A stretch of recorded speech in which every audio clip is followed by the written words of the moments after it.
All right, what's up, everyone? It is Sunday, December 8th, 2024. It is the MMAOB Daily Podcast. I'm your host, as always, Adam Martin. Joined by my co-host every Sunday, usually and sometimes Mondays, Mr. Big Marcel. And we have a special guest today for you guys, Dana White's favorite MMA journalist, Alex Boone. And we got Alex live from Vegas. What's going on, brother? I'm good, bro. I'm good, bro. I fucked up my goddamn camera. Yeah, I know. Something just happened. Dana White broke his camera for him, man. I know, right? I know. There we go. There it is. I'm good. Okay. Yeah, no, I'm good. Thank you for having me. Of course. Appreciate it. I love talking with you guys. It was Vice versa. Pretty fun card. I got Dana White tried to fucking bully me, so let's go. For sure. Marcel, glad to have you here as well, man. Always look forward to talking with you. Give a shout out to our sponsor there, bet105.eu. Check them out, guys, for all your betting needs. All right, guys, we're going to recap UFC 310 with our boy Alex here. He was there last night. I say we just get into the card, guys. We'll start with the top, work our way down. I'm sure we'll touch on the post-fight press conference, Alex, where Dana seemed to have been in a really bad mood for some reason. Actually, let's start with there. Like, why was he in such a bad mood last night? He was going after you. He went after Jose Youngs. He went after a few other journalists, Kevin Iole, for the Conor McGregor question. Anything? What do you think? So, I heard that he didn't show up to the Power Slap press conference Friday night, and that was because he was in a bad mood again. And then, so last night, I'm pretty sure it was after he was asked about Conor McGregor. He knew but the thing was, like, he knew it was coming. So, like, you know, like the promotion was completely silent about the entire situation. So, like, and this is your first appearance in front of the media. You knew it was coming. So, like, just fucking grow up about it. But I'm assuming he got pissed off on that, and then he just kept going, and it was tense. You caught a stray, brother. Yeah, I honestly don't think your question was that bad. Like, maybe No. the other ones by Jose were a little bit maybe leading. You know, Dana doesn't like those kind of questions where he's like, you already know the answer. But, like, I think your question about, like, you just asked, like, why'd they go with Strickland instead of Hamza? It was a great question. They announced the fight last night, and he was pissed at you, bro. Is it your fault that Hamza can't get in the other countries? Maybe. I mean, maybe that's what the reason, right? Like, I can't think of any other reason, really. Well, but the thing is like, every time he's been asked about Hamza, he's like, yeah, you know, he could get the title shot. Yeah. Well, it's like, I wanted to know what was the decision to go with Strickland over Hamza when like Hamza is arguably more hotter than Strickland right now, you know? Like, I thought it was pretty fair, you know? It wasn't a bad question. All right, let's get some comments, by the way. We got our boy Jamie in the chat. Joe's Eagles won. He says you guys are playing them next week, Alex. Battle of Pennsylvania. It's a big game. Zach's also an Eagles fan. So you got two Eagles fans and one Steelers fan here, guys. So, Alex, you're not numbered, my friend. And Dana hates you too. So you're out number 3-1 right now. I like MMA. What's going on, brother? Glad to have you here. Craig, what's up, man? Lazy, what's up, man? Marcus, what's up, man? Oh, just like Marcus, you just asked him a question about Hamza, like, why did he get the title shot? And Dana was in a bad mood last night, basically. Alex, who was the girl who asked Dana about the Power Slap? I have no idea, because I was the second row from him, and I didn't really look back. It's like I would have had an idea, but no, I have no idea. It seemed like there was still, like, a lot of new media people there. Like, it wasn't just the regulars. Yeah. There was, like, a lot of, like, because it's a bigger event, right? Like, end of the year, for sure, tentpole event, right? So let's get into the card, though, guys. We can touch a little bit on the post fight afterwards, but let's get into the card. We'll start the main event, work our way down. I should say, picks wise, like, we did a pretty good job last week on the podcast, Marcel. I think we did pretty well, so I was happy with the picks for the most part. But go ahead. Sorry. By the way, the last comment. But thanks to Alex Boone. I know Nate Land for a lost time. Alex, I got to tell you, stop stealing IDs from ESPN. Right? Fucking crazy. Fucking ESPN or fucking content. Oh, with the humanizing the fight. Yeah. Was it ESPN or ESPN Brazil that did, or just Brazil. Both? I guess it's ESPN Brazil, but I mean ESPN Brazil is part of ESPN. Yeah, that's bullshit. And they actually called it. Didn't they call it humanizing fighters too? Dude, or is it... the first time they called it humanizing athletes, and then the same exact fucking order of my questions. They asked the same questions, everything. Dude, it's crazy. And like, yeah. And they ripped you off, man. And then they did it again, and then they changed it to like anything but MMA, and then they switched up the fucking questions. Like, dude, like that's lame, dude. What's lame? Yeah, all right, let's get into the card, dirty. Guys. Main event: Alexandre Pantoja submits Kai Asakura. I mean, to me, like, I just felt like this guy didn't deserve a title shot, and like, I know he landed a flying knee, but like, he got outclassed, man. I have to. Okay, I know. I've been watching you break this fight. I just disagree. I disagree with you 1,000%. Okay. Who else deserves Kai France? Why? He's Steve Urseg. He's fucking 1-2 in his last 3 fights, though. He's like, in the UFC. He knocked out the guy that Pantoja just struggled with. They did fight once on Tough, so there's a little bit of and he lost. History. Yeah, it was like what, 8 years ago or something. I just think a guy in the UFC that's actually like winning fights, like, to me, that makes more sense. I get what you're saying, 1 and 2 in his last 3. I understand that. I think like really it came down to the Kopp and Makayev fight. That kind of fucked up the plans. Because I think, you know, if Makayev had won and he wasn't like a dick to the people at the UFC PI, he would have got the shot. Or and Kopp won, he would have got the shot. So 1,000%. They went to plan C, I would say.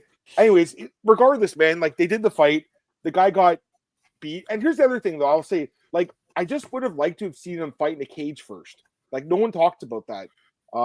Maybe you did mention that, Alex, but like, he never fought in a cage. By the way, you're on mute. I don't know if you know that. Yeah, no. Okay. He never like fought in a cage, and I would have liked to have seen him fight in a cage. I just think Pantoja is great. So let me get your guys' thoughts on the fight. Alex, if you want to start, and then Marcel can talk. Yeah. I think everybody's thought on this fight was Kai Asakura has 2 rounds to knock Pantoja out. If not, he's going to get either decisioned or he's going to get choked out. And you know, he landed that flying knee, and I think he probably would have knocked out everybody else in that division. It's just Pantoja has a crazy chin. Yeah. And he's just the guy, man. And it's crazy. Like, you just felt like during his walkout, he just felt like he did not fear Kai Asakura whatsoever. Like, he walked him down, did not care about his power, did not care about anything about it. And like, I think he's went out there to prove a point. Because I think maybe he felt a little disrespected by Kai throughout fight week by saying like Kai was saying like, I'm the most entertaining flyweight. I'm bringing entertaining fights back to the flyweight. It's like, bro, Pantoja versus Moreno is one of the best flyweight fights of all time. You know what I'm saying? Like, it's pretty wild. So I just felt like he had no fear in it, and it showed. And you know, I think Kai is going to be a very fun addition to the flyweight division. Yeah. I disagree with you that like he deserved a title shot. I don't give a shit. Like, there was no one in the flyweight, even though he's not a flyweight. He never even, well, I mean, he's fought flyweight, but it's been years.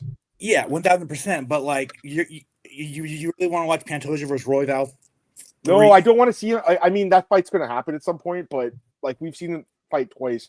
I just thought the Kai France fight made a little sense because he had some momentum after that nasty knockout over Urseg, who gave a great fight to Pantoja. Probably one of the guys who gave him one of his best fights. Like, if Urseg doesn't shoot that takedown in round 5, he probably wins that fight and wins the belt. Right. You know, it changes the entire division. Let me ask you this. You were there last night, obviously. Have you heard anything about Dana's conversation with the guy from Ryzen? Yeah, I mean, they have yeah, I mean, I wouldn't be shocked if more fires come this way if they take their atomweight division. Like, they're in the business with dealing with Ryzen, and I think the UFC was kind of hoping Kai would win because of just that connection and going to Japan. Maybe that's another reason why Dana was so pissed off last night. But yeah, I do believe there's going to be a few more people from Ryzen coming over. Maybe not in the next few months, but at some point. And it makes sense to go there. Dana said they'll probably do an event, like a fight night. It's like Thomas Super Arena, the home of MMA. I mean, some of the best events of all time. Kai Asakura could sell that shit out tomorrow. Yeah, even though he came off the loss, like, I think he still probably headlines it. I mean, they could put another, big name on there, but it makes sense. Marcel, what'd you think of the fight, man? You can get your thoughts on it. I'm just laughing. I know you're sitting there laughing at us. The UFC is so desperate for a Japanese champion, man, for years. Yeah. You know, I think if they don't find one in the next couple of years, they're probably going to ask some fighters to become a Japanese or something.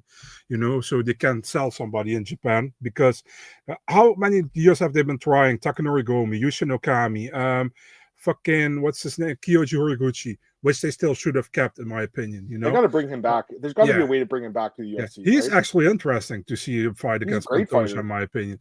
But I mean, it was a great performance, I think, by Pantoja. He took that knee, then he pretty much half knocked him down.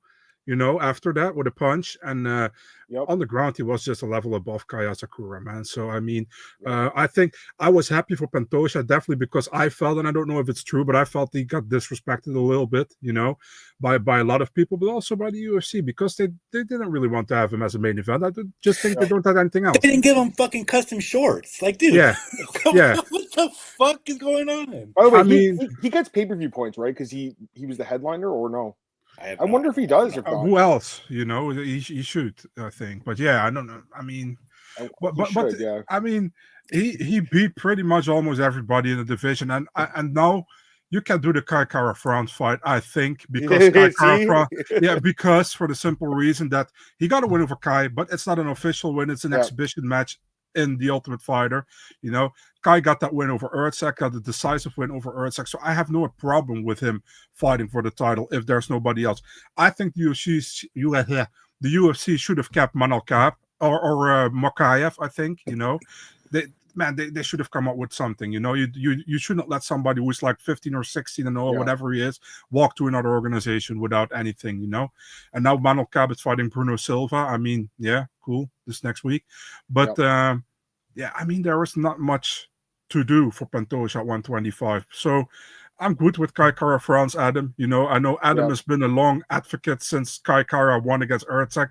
I wasn't for it, but right now, who else? You know, so I'm cool with it. I think they're gonna have to book Kai Kara France at 312 against somebody, and if he wins, he gets the shot. I don't know if Tyra. Yeah, I guess. Could be Tyra, could be my boy Josh Van. I'd love that. Maybe guys, but think about it. Almabayev, like, but think about it, man. I mean, they still want to break through the Japanese, and this is like if they match Kai Kara on the Sydney card, and they do Tyra, and Tyra had a close fight with Royval, and Tyra wins. It's hard to say no to Royval, but they still can do Tyra then, you know what I mean? So they might do the Royval trilogy fight, but like I think Royval deserves it. He deserves it. He does deserve it, but how can you sell that fight? He deserves it based on the fact that there's no one else really besides Kerr France, like that's new. And there are some guys coming up though, and like, you know, Almabayev is a guy that's pretty good. Like I said, my boy Josh Van, I mean, he's still young. You know, he probably needs a few more wins. Charles Johnson, same with him. Like, these guys they're like not elite though, right? Someone asked about DJ in the chat. They said, do you think he's got a better resume? Pantoja's better resume than DJ? I don't know, but I think Pantoja has an amazing resume. And he did call it DJ. DJ saying no. He already said no. He said the UFC offered him $2 million. Is that true? No, it wasn't the UFC. I think it was one championship. Oh, okay. Oh, to come back out of retirement. Yeah, guess, right? Yeah. The other option, and I don't know if he can make flyweight anymore. Is Cejudo? I was thinking Cejudo though. Why not? Figgy, or right? Figgy. Yeah, that's another one too. He did fight Pantoja. He beat him. He beat him. It was in Edmonton on the Edgar Holloway card. Remember, that was a great fight. It was fight of the night. It was a war. That is an option, you know. Like, it is an option. To be really fair, I don't need to see it right now. What about Henry Cejudo? Is there a way he could drop to 125? And that's a big fight, right? I mean, if they say get a win, and you get a shot at the title, I'm sure he'd cut the weight. Yeah. But I mean, that's definitely another option. There's nothing. Didn't Merab say a few years ago that he was considering 125? Yeah. Merab? Yeah. Maybe if he loses to Umar, they could be like, "Hey, man, go down weight." Yeah, like if Umar like knocks him out or something. I don't know. I know Pantoja said maybe he goes up to bantamweight. That's another option, but I feel like there's so many contenders still at 135. I wouldn't do it if I was Pantoja. And he shouldn't either. Yeah, he should just keep. I mean, he hasn't. Like, people have said he's cleaned up the division. I don't know about that yet because I still think there's a few guys left. but it's getting to the point where it's close. He's a beast. By the way, let me ask you guys this. Here's what I was thinking last night, and we talked about the UFC rankings, Alex. Oh, okay. They're trash. I was like, what you are thinking last night? I know, Right now, guys, Pantoja's ranked 11th pound for pound. I think that's fucking super disrespectful. I agree. I have him ranked. I don't know what you guys think. I have him 5th right now. I actually have him 5th behind Islam, Jones, Pereira, and Topuria. So I have him 5th. I maybe that's a little too high because it would be above Bilal and I kind of think he should be over anybody who hasn't defended their title. Once or twice. Like Leon Edwards is above Pantoja right now in the official ranking. That is insane. Even Volkanovski, he's an all-time great, but it's fucking disrespectful. Lost 3 of his last 4 fights, and he's above Pantoja's won 7 straight, beating everyone. Adam, I just feel like a lot of people don't know the difference between pound for pound and between the pound for pound and GOAT. I think that's a big problem, and I think we discussed this last time as well when Alex was here as well. That a lot of people, even Dana, doesn't know the difference. But hey, who am I? Yeah, because right now he's the lowest ranking male champion in the pound for pound rankings, which I don't think makes sense. Anyways, anything else you guys want to talk about with this fight? Or should we move on to the co-main event? Yeah, I mean, there's not really much. Let's move on to the co-main. Shavkat Rakhmonov, guys, defeats Ian Machado Garry, unanimous decision, 48-47 across the board. I think the judges we'll talk about the judges in a second, but I think they got this one right. I had it the same. I think this fight was easy to score, to be honest with you. First and second round, Shavkat, third round Garry, fourth round Shavkat, fifth round Garry. Garry almost had a submission in the 5th round. It was kind of close. I honestly feel like Garry could have won this fight, guys, because the first couple of rounds, not much happened. Shavkat barely won those rounds. Like, if you look at the stats, the first round, Shavkat landed 2 strikes, Ian landed 3. Shavkat had the cage control, which basically won the round. There wasn't a lot going on in those rounds. I think that it wasn't Shavkat's best performance, but at the same time, I am happy that he got the 5-round experience. That was good for him, I think, going forward, especially fighting Bilal. And for Garry, he lost, but I always feel like his stock goes up a bit, even though he lost, because no one really thought he'd win. He was a plus 300 underdog, and he put up a good fight. So I gained a little bit of respect for Garry as a fighter. I always liked Shavkat. For me, Shavkat's stock, I don't think it went up or down for me. But yeah, I think he definitely deserved to win, and the judges got it right. What do you guys think? I'll start with you, Alex. Yeah, I mean, I definitely think Shavkat won. I don't think there's any. Yeah. I guess I could listen to an argument, but I would disagree with anybody that says Ian Garry won that fight. I don't see it at all. Ian Garry's stock does rise in the fact that he didn't get finished. He took this fight when nobody else, literally no one else in the division accepted. And they called fucking basically everybody. I'll just tell you that.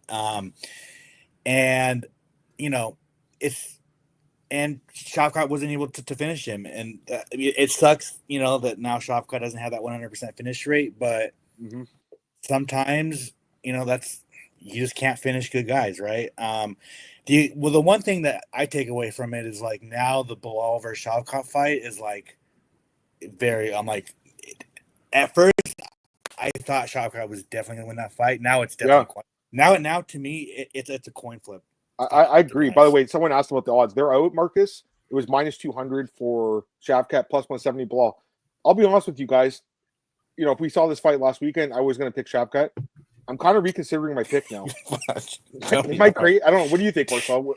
Is your thoughts a little changed, or are you still going to pick Shavkat? I always thought that it would be like a close fight between Bilal and Shavkat. So, I mean, the thing is with this one is, like, a lot of people say his stock dropped. I don't really agree with it, man. I mean, I feel like it kind of stays the same, personally. Sorry, what did you say? I feel like it stays the same. I mean, he's still going to get the title shot, Yeah. I mean, he was going to fight for the title. Then Bilal got injured. He took Garry.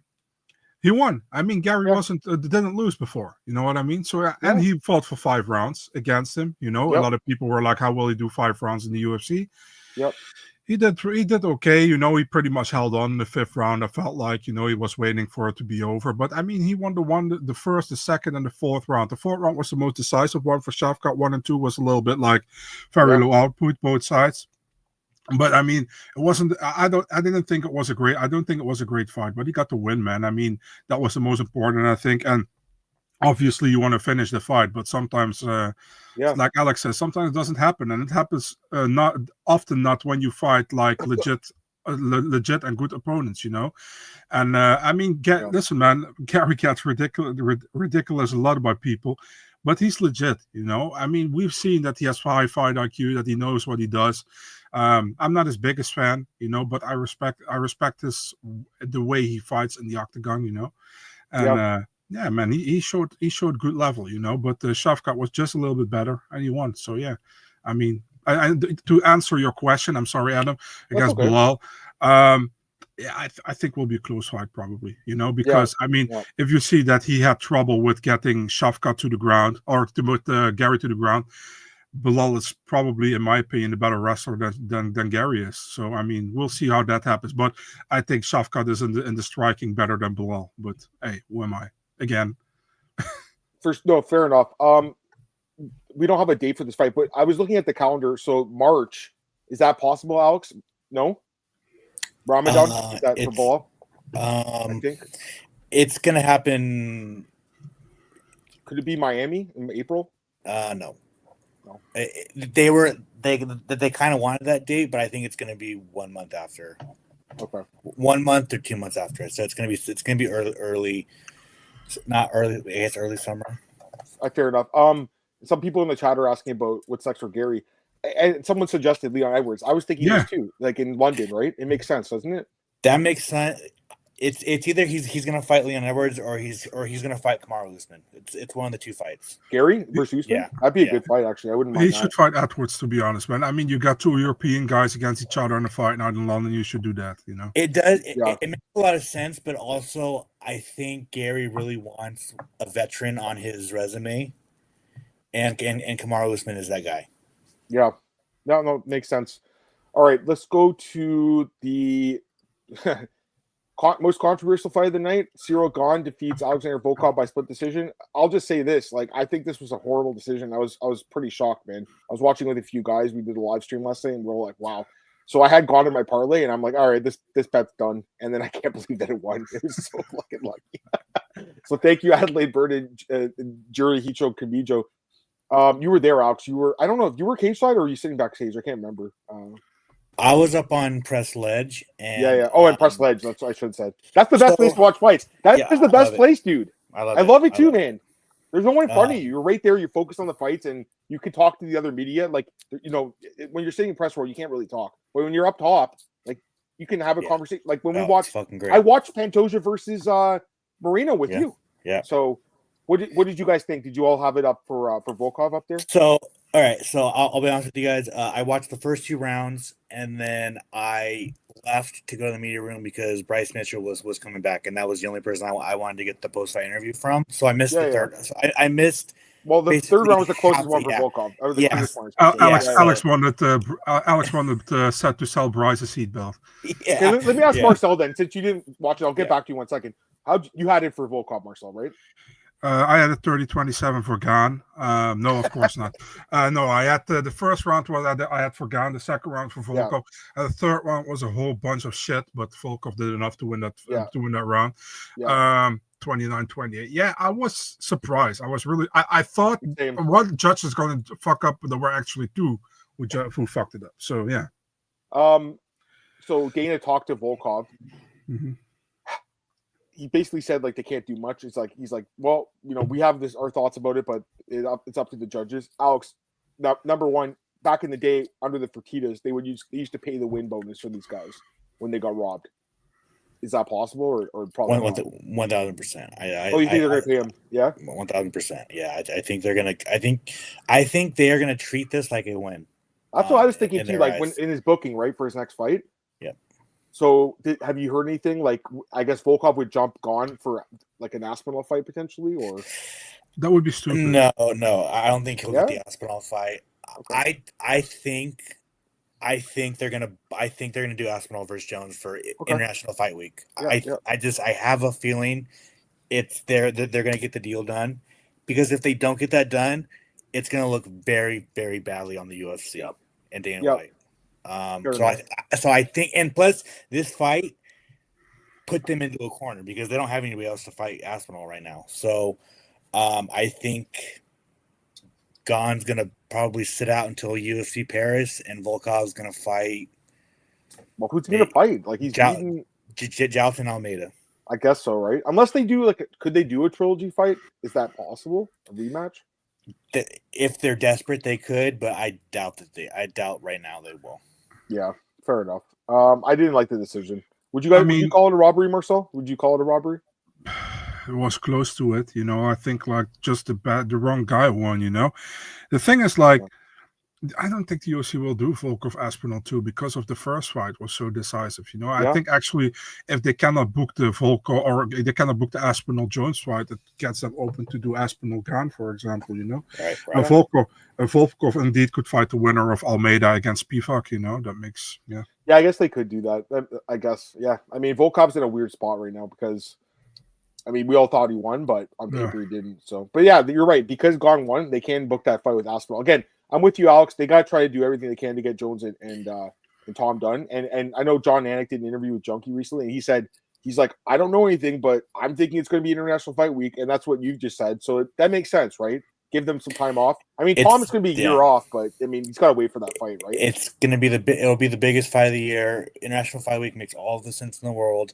They saved a bunch of money from not fighting Conor last year. Use that money, pay John Jones. Give him the biggest payday of his fucking career for this last fight, and boom, Yep. No, you're not wrong, Alex, at all. I think I pretty much agree with you. All right, guys. Next fight here: Bryce Mitchell defeats Kron Gracie. First 2 rounds were like 2 of the worst rounds of the year, probably, and then third round. I mean, it was an amazing knockout. Honestly, I couldn't believe it. Elbows on the ground. So. To be honest, I think this is going to go down as one of the most satisfying knockouts of all time. It could be because I'm so tired of guys like Kron that are just not. They haven't evolved. It's 2024, dude. Like flopping to your back, pulling guard. It doesn't work in this day and age. The guy has not evolved his striking at all. His ground off his back, his ground. I know he did have that armbar attempt. I'll give him that in the second round. That was kind of close, but for the most part, it was just Bryce laying on top of him. Holding him down, doing a little bit of damage. It was kind of a bad fight for the first 2 rounds, but again, that knockout was very satisfying. I think I agree. What do you think, Marcel? Early stoppage. I mean, I was so annoyed by this fight. Listen, and actually, a friend of mine said to me, "I hope actually this goes to decision because the UFC deserves it for putting this fight on the main card over Malsar against Aljamain." I mean. What the hell, man? I mean, he at a certain moment was like, "Hey, he's gonna strike," and then he pulled guard again, and he almost was close in the second round. I was like, dude, if he finishes Bryce, I'm going crazy because he's been ranked next week, But listen, I have nothing against Kron, man. But as a Brazilian Jiu-Jitsu fighter, But I mean, this is just doesn't do it anymore. He doesn't deserve to be in the UFC. He should have been cut after the Jourdain fight. It was a fucking crime to put this on the main card over Aljamain Mozar. Even with the epic knockout, that would have been way better if it was on ESPN anyway. Like, I agree. It's just fucking stupid. But that knockout, like I said, it'll probably go down in my most satisfying knockouts of all time. Like it was just same, early stoppage. Yeah. Our boy Justin here is in the chat. Let's go Steelers. There we go. Get another Steelers fan here, Alex. You wanted Kron to get elbowed like fucking Carlos Hernandez did to. Obviously, I'm kidding. What's that guy's name? What's that guy's name? That's Bondar. Bondar. Yeah, they overturned it to a decision because. What was a headbutt or something? I think. Yeah. All right. Opening the main card. Here's an underdog pick I got right, Alex. I picked Doo Ho Choi against Nate Landwehr. I know Nate's your boy, but I'm a huge Doo Ho Choi guy, and he looked amazing in this fight. I thought. Dude, it's by far his best performance in the UFC. I think so too. Dana shit on it a little bit too. Dana's like, "Wow, this wasn't the fight we expected." I'm like, "Come on, man! He looked amazing."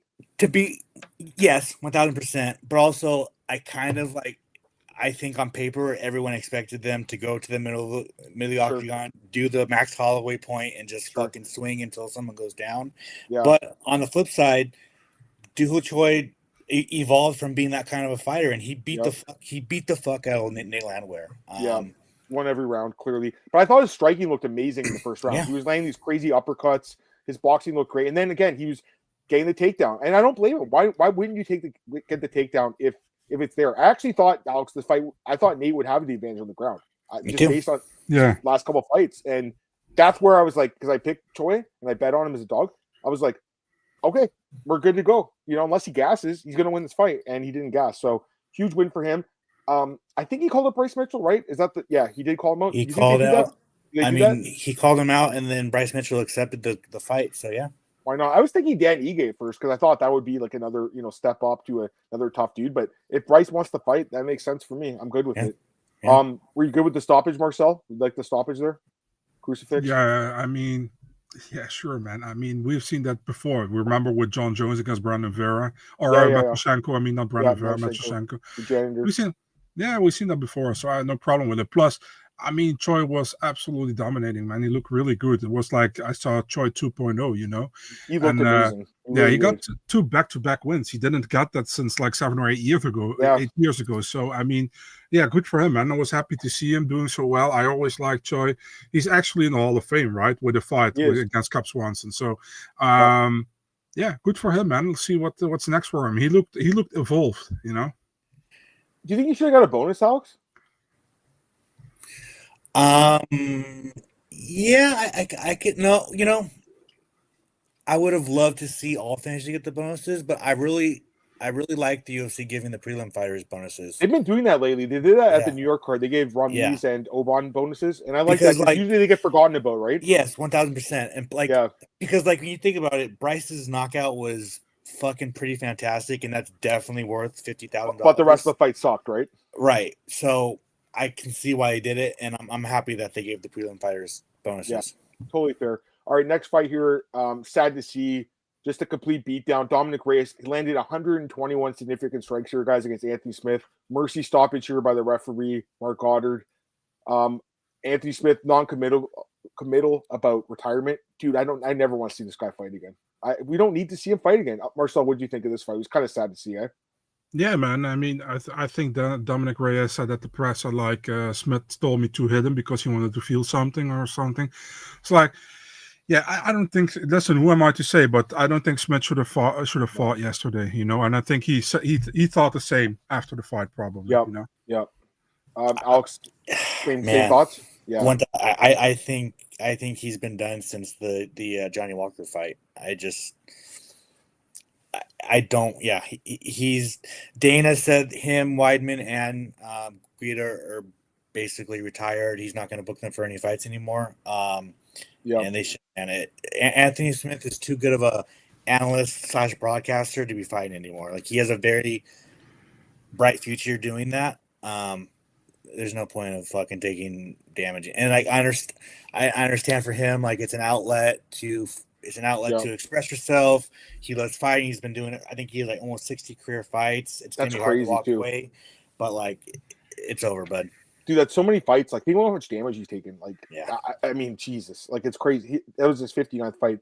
Maybe he'll take one. Maybe he'll take one more to get to 60. But I don't think we need to see it. You know what it is, man. I mean, I agree with you guys. But the thing is, like, imagine the UFC says it's done, it's over. We're not booking you anymore, and then BKFC comes across and like, hey, he could go there. Yeah, I hate to say it, but it's true. I don't think he will because he's under analyst. Yeah. He has that job with the UFC for sure. He wasn't in the right headspace to be fighting. He shouldn't have fought last night. He should have pulled out. He should have withdrawn from the fight. Yeah. I think the UFC would understand. This is not a guy that anyone thinks is a quitter. I mean, when he fought John Jones, that was the time to quit in a fight. Like, he could have won the title, and he's like, I can't do it. Or when he fought Glover, and Glover knocked his teeth out, and he's like, I want to keep fighting. So he's as tough as nails. He doesn't have to fucking prove anything else, dude. Not at all. I completely agree. Listen, I think we all like Anthony Smith, but at the same time, like, I just don't want to see him fight. I don't want to see him fight again. I have no interest. He's looked really bad the last couple of fights, and it's just like the amount of damage he's taking, guys. It's concerning. I'll say that.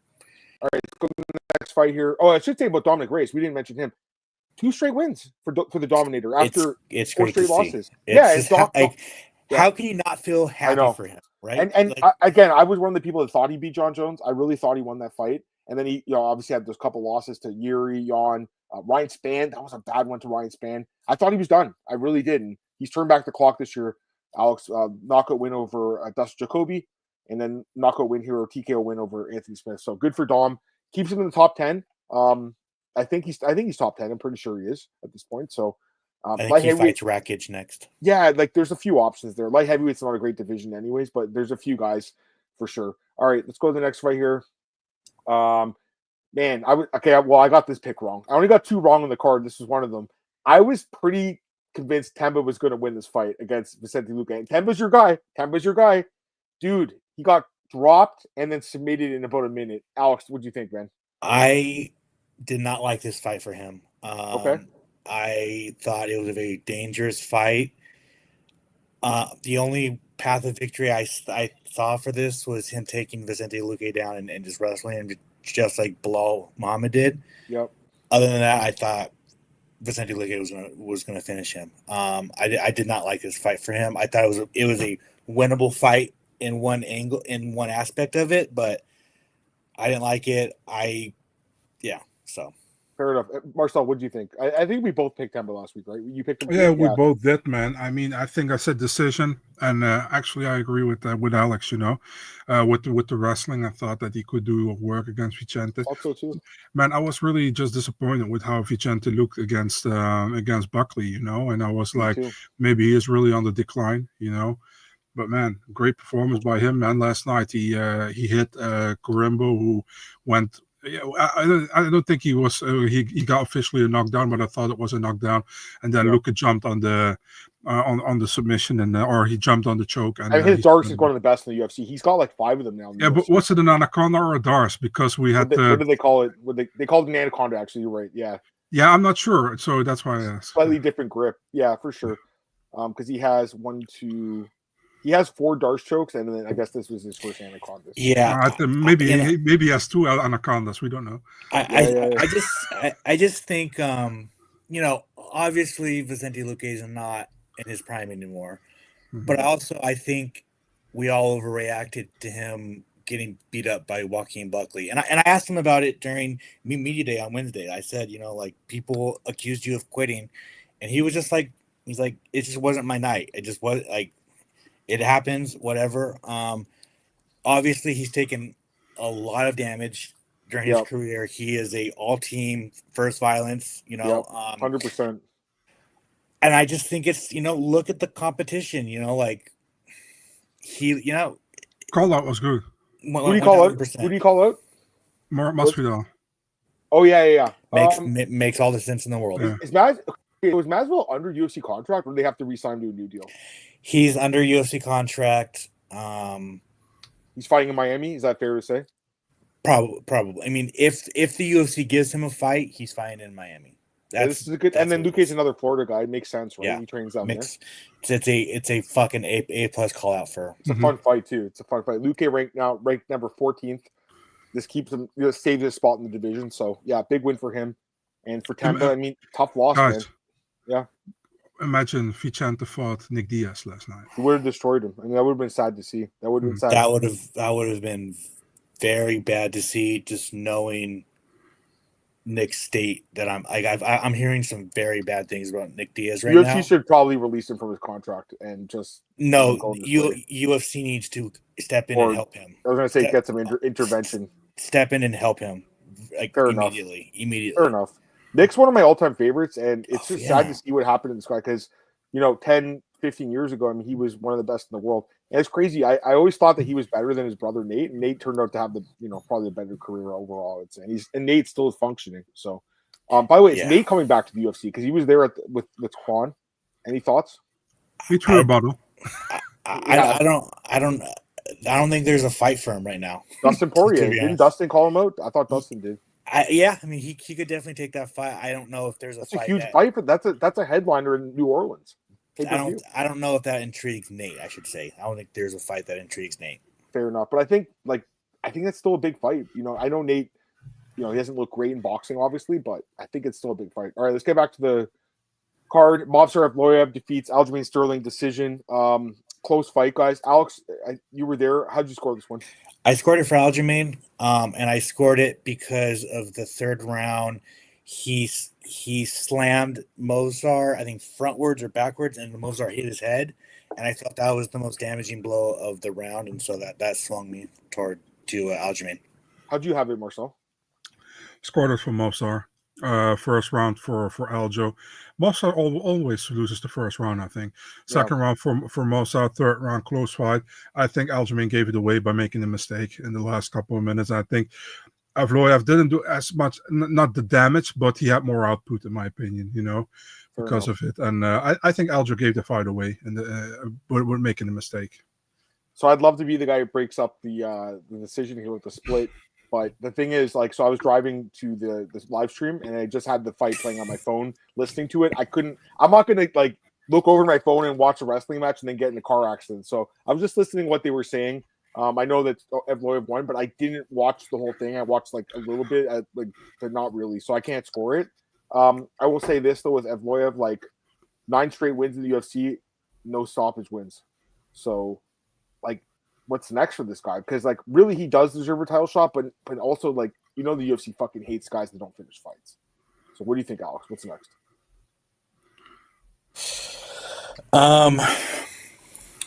I think, let's see. Is it going to be Diego Lopez rematch? Is that an option? It's an option for sure. I think the only fights are. How about Volkanovski? That's another option, right? No. He's fighting Topuria, yeah. It's Diego, Yair, or Josh Emmett, I guess. Yair too, yeah. Josh Emmett too, yeah. You're right. Those are good call, Alex. I kind of forgot about Josh because he hasn't fought in forever, and then same with Yair, right? But those guys are still highly ranked guys. Yeah, those are the 3 fights that are the only ones that logically could happen. Other than that, what do you think, Marcel? Give me the rematch against Diego. Winner can fight for the title. I'm good with that. See, I don't mind that either. And then they could do the main, the same card. Main event would be the title fight. Oh, by the way, what are you hearing for this? So Dana's obviously talking about Spain, but now we're hearing maybe not. Maybe that's going to be Miami. What are you hearing? I don't know how much I can talk about this. Okay, fair enough. Don't say anything you can't say. But is that fight happening? Is that fight happening? Probably or no? Maybe not. Spain isn't happening. I didn't think so. In Q1 or Q2, if it does happen, it's Q3, and I don't know if Mozart's fighting anytime soon. I'll just put it that way. Dana wasn't too thrilled with it. You don't think? No, I just don't think Ely is. I don't think Ely is going to be fighting anytime soon. Because, Ely, you mean? You said Mozart. Okay, I'm sorry about that. Yeah, no worries. That makes sense. Okay. Well, we'll see what happens. But I mean, it'd be a damn shame if Ilya can't fight in Spain. But I mean, if there's no stadiums that aren't free, because I know soccer, whatever you want to call it, is. It's just incompetent by the UFC to not be able to take Ilya to Spain, and I understand dude. Think about it. They've had Francis, Israel, and Drake as African champs, and they still haven't went to Africa. I've been waiting for years to go to Africa. Yeah. I think it's going to be amazing when they go, and they still can't find an arena. There's no infrastructure. Come on. Imagine not saying Usman. The disrespect. My bad. And Kamaru, the Nigerian nightmare. They've had 4 champions born in Africa now. It's just incompetent not to take these guys to the country, bro. I completely agree. Or max all the way to fucking Hawaii. That's the crazy thing. And then he started, what really pissed you off when he was like, yeah, we're going to power slap in Hawaii. And then he's like, maybe we'll do a UFC card the next day. It's what the fuck? When is that power slap card in Hawaii? Dude, you're a $1 billion company, bro. Stop thinking about money for fucking one event. When is that fight happening? The crazy Hawaiian guy, do you know? No, that's happening in Saudi Arabia in January. Oh, okay. By the way, how was Power Slap? How was it? It's fun. You love it, man. Come on, you love it, bro. I don't. I haven't enjoyed an event since the first one. What happened to Marcel? He dropped out. Okay. I haven't enjoyed an event since the first one, and I was pissed. You were telling us you really enjoyed that first one. You're like, man, it's fun to watch. First one. What changed? Fun. What changed? It's just the same shit over and over. It's just there he is. You line up. It's the same shit over and over. And then I was pissed off on Friday because Dana was supposed to be there, and the only reason why I went to Power Slap on Friday was to get a quote. He actually does good interviews with the Power Slap. Well, it was the first time he was going to make an appearance since Connor, and that was the only reason why I went to Lab to record that. He didn't show up, so I wasted my Friday night. I was fucking pissed off Friday night. I didn't want to. Marcel, read that. Yeah. Look at that. Look what this guy said. This is actually legit. I push out because you guys were talking about false. Just suck my dick, you know. I'll pass on that. All right, let's get back to the fights then. Brian Battle missed weight by 4 pounds and then beats Randy Brown by split decision. Dana said he didn't agree with the decision. This was a close fight, guys. Honestly, like it came down to the third round. What do you think, Alex? I think one of the biggest losers on this card is Brian Battle, even with a win. I thought Randy Brown won. I think Brian Battle. I think Randy Brown should have not taken the fight. To be honest with you. He called the weight miss. I think he even called the weight miss like before the fight was even like maybe 2 weeks ago. And just the way Brian Battle acted about it, like he showboated at the ceremonial weigh-ins about missing weight, like, and then like to have like to go out there and try and do the same thing that you did in Paris, France, and try and get like to play off the crowd with the boos, like, bro, like not after you miss weight. No, it was just a big L in my book, and everyone says, "Oh, he should get a top 15." No, you don't get. You don't get a top 15 after that. You're gonna fight, and I'm pretty sure the UFC pissed. You're gonna get some fucking Russian dude. Sorry, bro. Some Russian wrestler. Who'd you score for, Marcel? That fight. I had 1 for Brown, 2 for Battle, and 3 was like 50-50. I agree. I think optically, Battle looked better because of the control, but I think Brown landed the best combo in the third round. You know, listen, man, and I agree with Alex, man. I mean, what Brian Battle, how he acted, he came across like a typical Gen Z kind of person. You know how I see these people who don't want to take any accountability, blaming everything on anybody else. I think he apologized on Instagram later. You know, I think he did, but at the same time, the way he acted, man, it just you shouldn't do that, man. If you already did something you shouldn't have done, you know. And then he's like, "Why are you guys booing?" Yeah, dude, why do you think they are booing? I mean, it's not like those fans are like a bunch of idiots who just came there. It's like, oh, what is this? Oh, there's an octagon. Are there going to be fights tonight? They know who's fighting, you know, and they know what happened before, you know. So it's like, you know exactly what was happening. Could have been a little bit humble. Would have been good. Yes, 1000%. Like just you know. I understand he's trying to play a character. He's trying to build off his fucking UFC Paris fan, but like, bro, just read the room a little bit, you know. And I think he's gonna fight like Chaos Williams or fucking Carlos Leal next. Like he's gonna get someone like that. Like someone's like Carlos Leal might beat him. Carlos Leal is a bad matchup problem. Carlos Leal beats him 100% of the time. So I looked at Brian's record, by the way, just now. 7-1 and 1 no contest in the UFC. So his record is pristine, other than the Renaud fight where he got grounded for 50 minutes. By the way, a few people are asking, do you think they'll force him middleweight? Because he has missed weight twice. Here, I want to say no, and I'll tell you why. The first time he missed weight against Gabe Green, he had that crazy 14-second knockout with the head kick, and the UFC gave him a bonus for that. Yeah. Dana's like, it was such a great knockout, we have to slip him something. That gave him like almost the carte blanche to be like, you know what, I'll miss again. They're not going to do anything about it. Now he misses weight, and only a 30% fine. To me, like, and I've said this, Alex, a few times, every pound should be 10% up until like 5 pounds, and then it's just the fight can't really happen. I think you get 70%. I think you get 70% of your purse. I'm not against it. I feel like 30%, or you give them the entire fucking purse, and then the fight, and then and no fighter's going to agree with that, so the fight's going to. No, I get what you're saying, but I just think 30% is too low, for missing that much weight, and because like even like the commentators talking about, I was thinking the same thing, like deep in the third round, right, where you're both fucking tired, you're digging deep. You got Brown who had to cut that extra. And Randy Brown's 6'3". He's huge. And Battle didn't cut that weight, right? It gives him that little edge. And I think that little small edge actually won him the fight. Because he won by like a few seconds of cage control. And to be honest with you, I hated the performance because I just hate when guys are shoving this guy against the fence.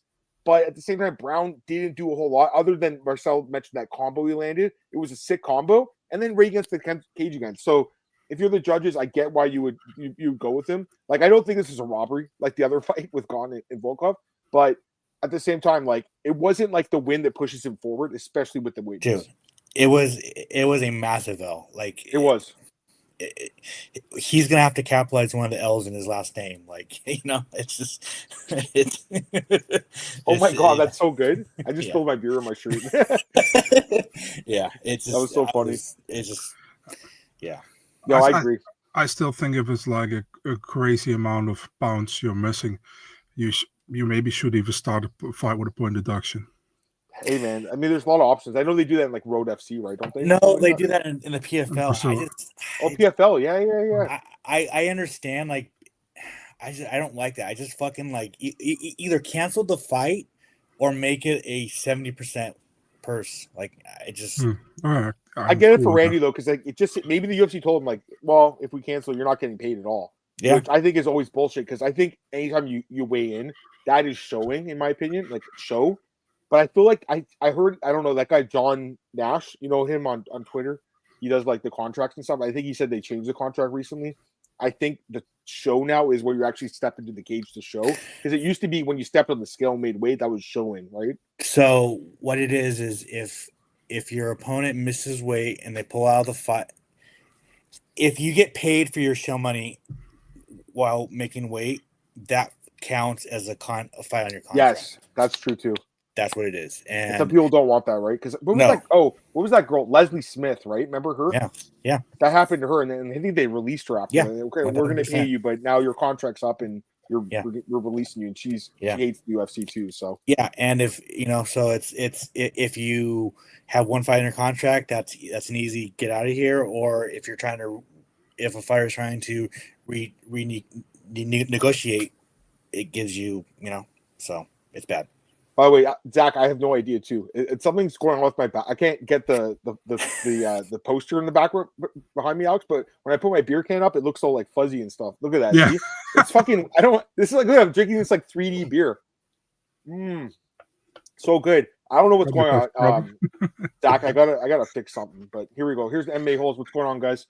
Fighter who missed weight should not be allowed to use both arms in the fight. I mean, that's another option, right? So tie their arm behind their back. Yeah, no, it's tie one arm behind their leg and then tie one leg behind.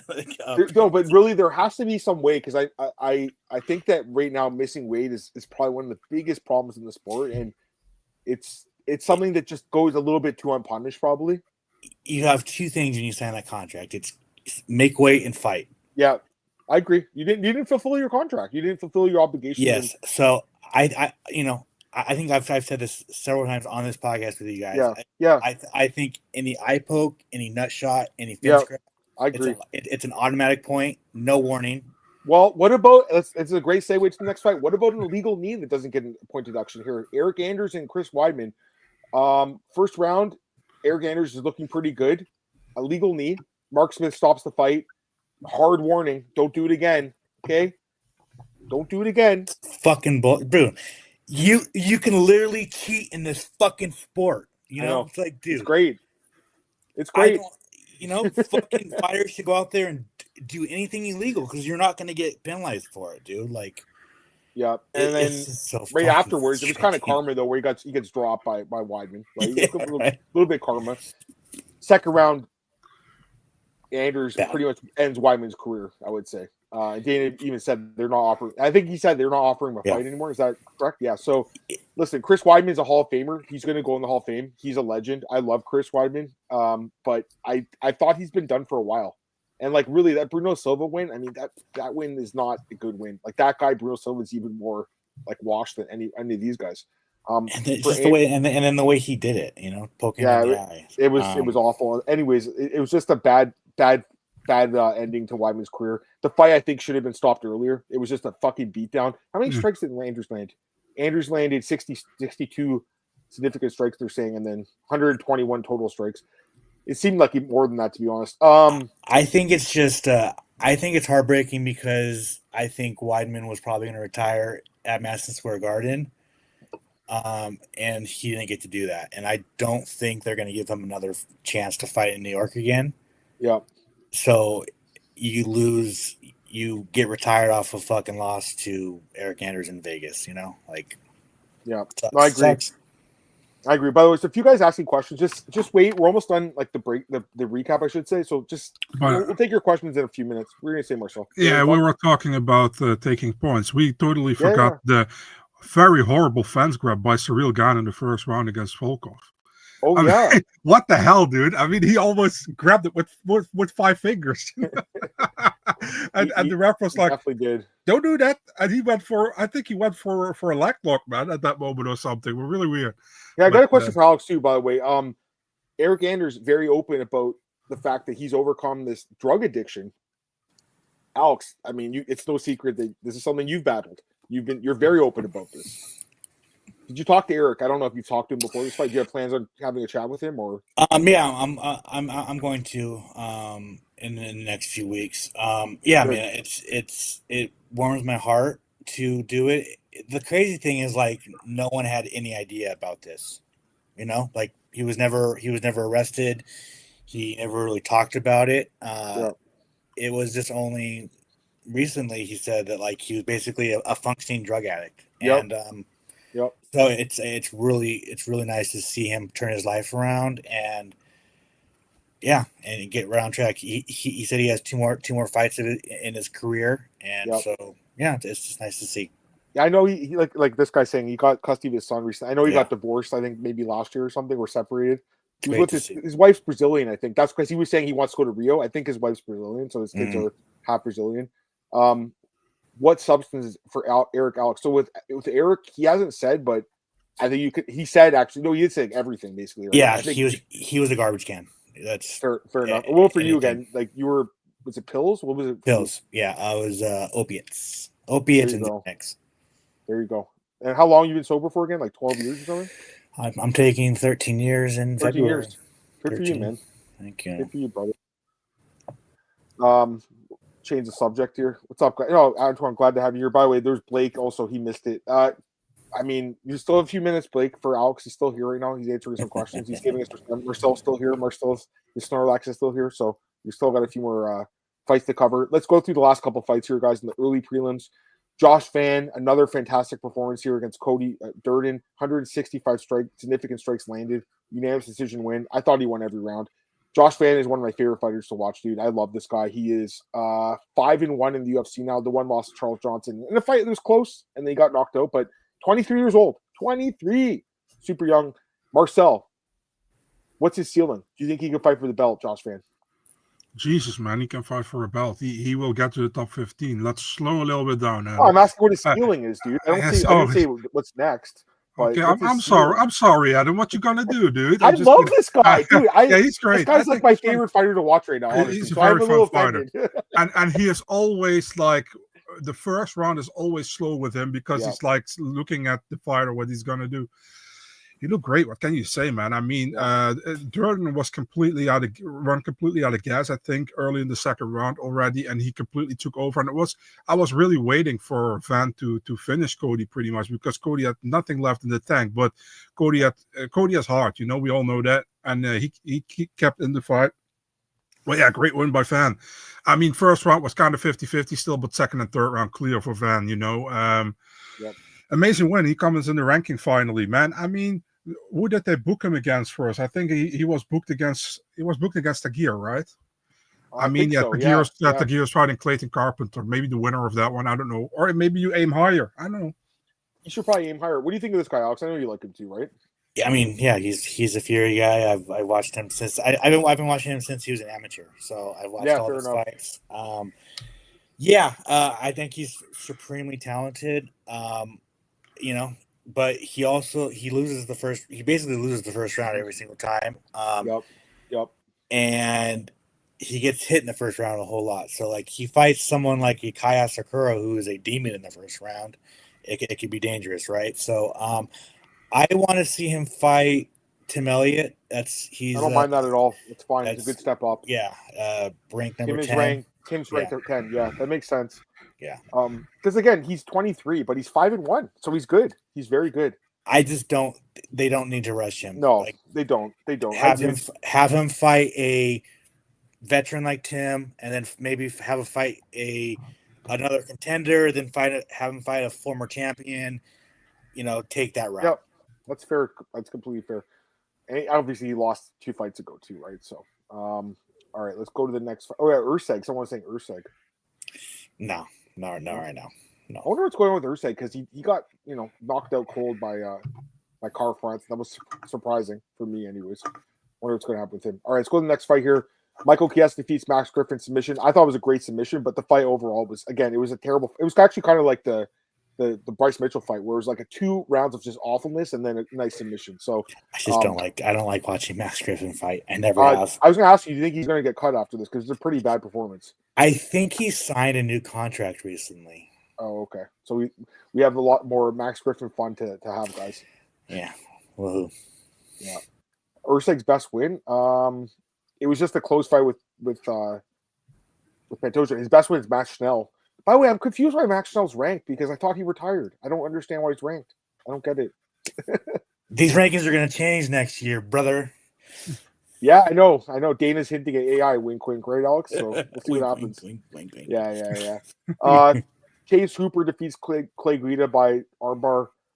I mean, never expected this. You know what's crazy though? Like, I was actually at Chase Hooper's first fight at the in the UFC when he fought Daniel Tamer. That was 5 years ago. I can't believe the time went by. And he hasn't fought in Vegas since then, which blows my mind. Comes back here, has another phenomenal performance.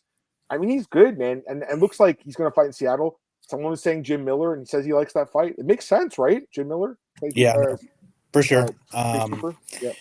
I mean, I thought him, minus 1,000 over Clay Guida was kind of like disrespectful a little bit, or yeah, it's too much. But I guess he looked like it, right? He looked like it. He proved everybody wrong. Jim Miller is nice. Someone said like a Bobby Green. I don't like that fight for him. Yeah, because don't forget what happened when he fought Steve Garcia. Like, I know Steve is good though, so it's like not that loss doesn't look very bad now that it's happened. To be honest, like the fight with Hooper, where I really was like, I always liked him, but the fight with Slava Borshev, where he dropped him a couple times and then submitted, that was unreal. What do you think of Chase, Marcel? You like his performance here, obviously? Of course, man. I also think he's improving every time we see him. Yeah, I mean, his striking looked good last time. I think he didn't need it too much this time, although he also looked good. Man, why not give him the winner of Bonfim against Sadikov? Sure, I'm fine with that. By the way, who are those Belgian guys that were at the post-fight presser where they were like, did you hear his Marcel with Chase Hooper? Did you listen to it? No, what? Yeah. Who are these guys? Who are they? Yeah, I know who they are, but I haven't seen it. What was it? I know who they are. They were just like, you were there. Were you there, Alex, for the post-fight with Chase? Or no? I wasn't. These two Belgian guys were like sucking up. They're like, Chase, you're the man. We love you. Like, come. We're here from Belgium for you. Who are these guys, Marcel? So they have a podcast. It's called Up Your Buckets, which means on your face. Yeah. And they were like, yeah, we have contact with Chase Hooper. They were talking on that podcast, and Chase is gonna help us around here in Vegas or something.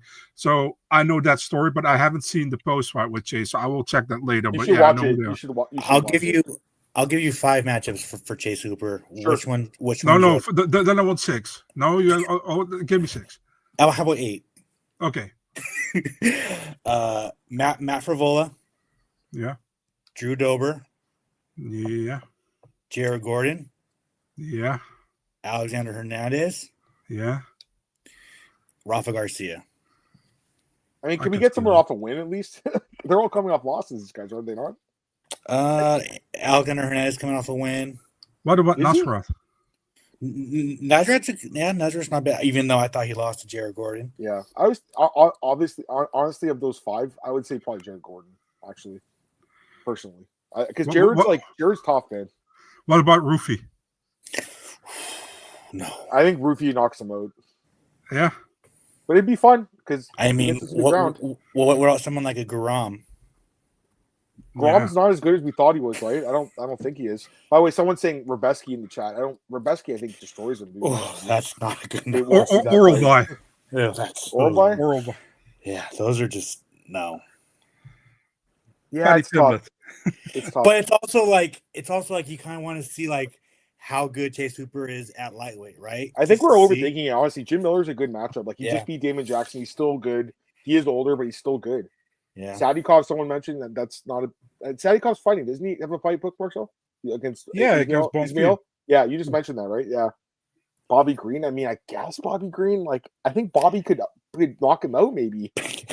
Bobby's a much better striker. I mean, his ground game's not good, but his striking is better. Chase's striking's improved, but like Bobby Green would outbox him. The problem is, like, I got the fight. The ground game. What? Joe Solecki. That's not bad either, but like, man, Joe's just not. I don't know. He doesn't do it for me. I don't know. Yeah, he's a good grappler, but yeah, for sure. All right, back to the card. Opening fight on the card, I should say. Kenny Nchekwu knocks out Lucas Dresky. First round, gets a bonus. Big surprise. Yeah. I mean, this was the easiest fight to pick on the card, I think, honestly. And I got the fight for Kenny next. All right, well, this is here the fight. What's the fight? Tai Tuivasa.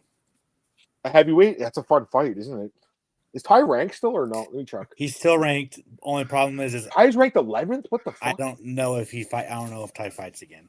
They could do that. It's Ty. Well, I'm assuming Ty's gonna fight in Sydney. I'm assuming. I don't know if he fights again. That's the thing. I think Kennedy against any of these guys at the bottom end makes sense. Like Waldo, De Lima, Tafa. Tafa, yeah. Any of these guys, I do like him better at this weight class. I don't like it when True agrees with me. I don't like it. Were you at Kennedy's post-fight presser or no? No. So he said he was cutting from 240 to make 205, and his body was shutting down. Like, that is insane, dude. Like, I don't know. You could do Kennedy versus Mick Parkin. And does Mick have a fight book for London yet, or no? He doesn't have a fight book yet. I don't think so. Mick's ranked. I mean, he's going to be 100% on London. All these English guys and girls always going to be 100% on London. It's always the same event every week, every year. Like Patty. Patty's on it. Molly's on it. Shauna Bannon is on it. I mean, that fight's booked already, isn't it? Shauna Bannon. Jai Herbert, fucking Is he still on the roster? Wait, Jai Herbert won his last fight, didn't he? He did win, didn't he? Can't remember. Yeah. Now. Couldn't tell you. I couldn't tell you. Okay, let me ask you guys this. I always ask Marcellus Alex after we recap the card our overall score out of 10. What do you think? A solid 8? Is that fair, or is it 7? What do you think? 7? I think it's 7. Okay. I think on paper it was a 9 out of 10. I think it was on paper it was easily the 4th best card of the year. I think it's like a 7 out of 10. What do you think, Marcel? Well, if you fucks go 7 and 8, I go 7.5. Right in the middle. Yeah, I think maybe 8's a little too high. Maybe 7.5, actually. I'm kind of with you, Marcel. I thought it was better than 309, the last card. Yeah, yeah. That card to me was like really disappointing, personally. It's crazy, but I really think that UFC Macau card was one of the best cards of like the last couple months. Adam the Optimist thinks every card's a fucking 9 out of 10, bro. Yeah, I don't know. Some of these cards are. That card I think honestly was, but this card it's actually fun sometimes when we're like Adam, and I don't do it on purpose. Adam is like really hyped for a card, and I'm in the Discord. It's like, oh man, this card is not going to be good. He's like, shut up, dude. I'm hyped. Let me be. I know. Marcel pisses me off. I want to fight him afterwards. I'm like, stop blowing my high, bro. But yeah. All right, guys. Then we'll take a few comments and questions. Alex is here for a couple more minutes. We'll take a few comments. Whose stock dropped the most?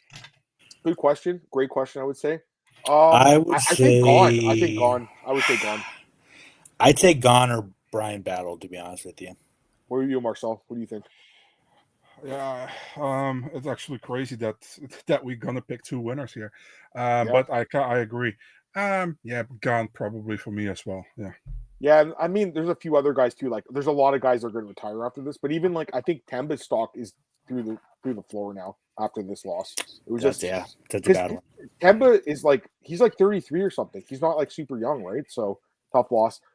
Guys, couple more comments. Give it to us. We'll answer them. Please in our chat. I need your guys' opinion. If Islam beats Arman again to the greatest lightweight of all time, I mean, there's a good argument he already is. I really think there's a good argument. I know Khabib's undefeated, but like I think Islam fought better guys. Yeah, no, he beat fucking Volkanovski twice.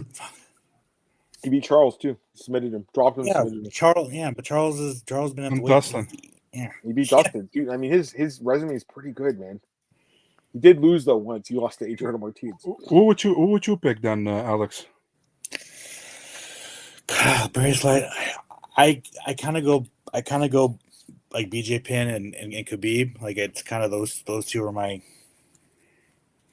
Well, for me, it was long time BJ Penn, but Khabib surpassed him in my opinion. So I've watched them 1 and 2. Islam can be. It's hard to deny Islam, honestly, man. I think it's close. You know, it's very close. I don't know. I just feel like him beating Volkan. I mean, Volkanovski is a great fighter, but like that's a featherweight, right? And like it's the same thing when like people were trying to say Kamaru Usman was better than GSP. Like, bro, you beat Jorge Masvidal twice, and you're not wrong with that. I mean, both guys have such long win streaks, though. Like, I think Usman had 15. Islam has 14 right now. Anderson has the record at 16. So, like, Islam is close to breaking the record. He could. You know, if he breaks the record, it'd be really difficult to do. Funny enough, like, I think, and what's crazy is, like, almost every time a new fighter is close to breaking someone's record, they lose. Mm-hmm. They really do, dude. You know what? It just shows you how good, like, Anderson Silva really was in his prime. I mean, no one was beating him. Like, the fact that that record's still intact, like 15 years later, basically at this point, it's pretty amazing. And I think the double champion thing nowadays is the worst thing that's happening. Yeah, thank you, Marcel. You've been listening to the podcast, Alex. That's for sure. Marcel, I hate it so much. Marcel hates. Oh, dude, it's ruining. It's ruining. Yeah. This but thing. These guys also don't understand that the real legends from the past have been the guys who've been dominating a division for years. Yes. Have been having title defenses for years, and all these guys want to switch weight classes after one title defense. It's also, a fucking 2 titles mean nothing if you only have one. Exactly. It to be honest, to me, like if you look at someone who has 2 titles nowadays, it's like that means nothing, bro. Like fucking get wins in your division. Yeah, no, I agree. Let's get some more comments. Kendi versus Janata Diniz. I mean, they could do that fight, be a fun striking battle. Gave the card 7 out of 10. Fair enough. All right. What are the odds Tatiana drops? What are the betting odds Tatiana drops out of the title fight? Oof. Listen, man. I've loved her for a long time. Ever since she destroyed Carla. That was like 7 or 8 years ago now. It's crazy, dude. I think it's a pick 'em, bro. I think it's like a 115, 110, minus 110, plus she 1. She could win, but I think Weili's more well-rounded. Honestly, like I don't think Tatiana's striking is amazing. By the way, I'd love to see her boyfriend, Patchy Mix, in the UFC. He wants out of his deal with PFL now. Have you heard anything, Alex? Maybe bring him over? Anything? I'll just say a couple of those guys, you might see them in the UFC sooner than later. Patricio Pitbull, he wants out too. Why did he ever sign that extension? Because Ali Abdelaziz is his manager, now he sucks. Not even that. It's when Scott Coker got wind that the PFL were interested in buying the Bellator, he signed all of his champions to big contracts, and now like Bigard, Corey Anderson, all these guys. Patchy's actually not Corey Anderson. Sorry, Ryan Bader would it be right. Patchy's on 800,000. Corey Anderson's on 800,000. Aaron Pico's on 800,000. Aaron Pico makes 800,000. AJ McKee's like on 1.1 million. Yeah, that's crazy. Eh? I mean, he's a good fighter, but good for him though. I'm not against him getting paid. Like really, when you think about it, like scrubs in the NFL and NBA get paid this much too. They still 100%. So I'm good with it, but get as much money as you can. That's what I'm saying. But like when you think about what the UFC pays guys, like you can see why they go to these other promotions. By the way, I'll ask you a question. Dakota Ditcheva, she came out this week and she said, "There's been trade talks." I talked to someone and they told me it's true, and they said the UFC did offer them a big name fighter in return. They wouldn't tell me who it is. Do you have any info on this one? I don't. Okay. I wish I knew. But can we end this podcast on you guys giving me a trade that you would make for Dakota? Well, it would have to be someone that's like a big name for them. Does it have to be a girl or does it no? Whatever you think. Yeah. I'll give you a couple of my thoughts. I was talking with Nolan and Drake about this at the press conference. Sure. You could do Derek Lewis, Rose, and like Irene Aldana, right? So you give PFL a heavyweight, you give them a flyweight to replace Dakota, and then you give them a featherweight, bantamweight for Pacheco, right? So I think it has to be someone that has fought for the belt and that lost. I think that would be, and then someone that's still a big name. So I was actually thinking Sean Strickland makes sense because Dana just is such a pain in the ass, but they don't have middleweight, so it doesn't make sense. Right. Middleweight, right? I guess he could. No, they don't. Their tournament. But then he's fighting for the belt. I'm just saying if he loses, maybe.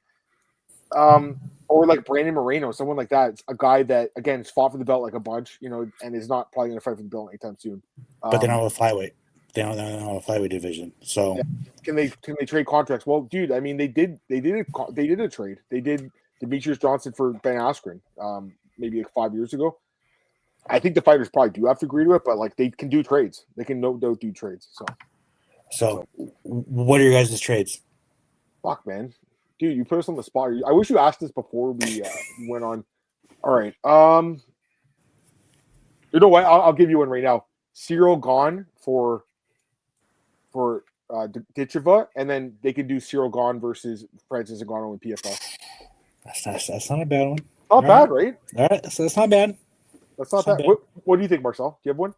Marcel's digging deep in his brain right now. What does make sense for PFL? That's the most thing, Yeah. What does make sense for That's them? why he's saying, because they don't have contenders for Francis. A heavyweight makes sense. Even Derek, like you said, Derek Lewis. I like that one too. Derek, how about like Derek and like someone else? Another like you're going Usman and Pavlovich. Keep it at the same management. Why not? That makes sense too. That's not a bad idea. Anyone that Ali manages makes sense, right? I was also thinking like do Derek Lewis, Rose, Colby, Irene Aldana. Like Colby would make sense too, yeah. Like a four thing for Dakota. Maybe do a Dakota Patchy trade.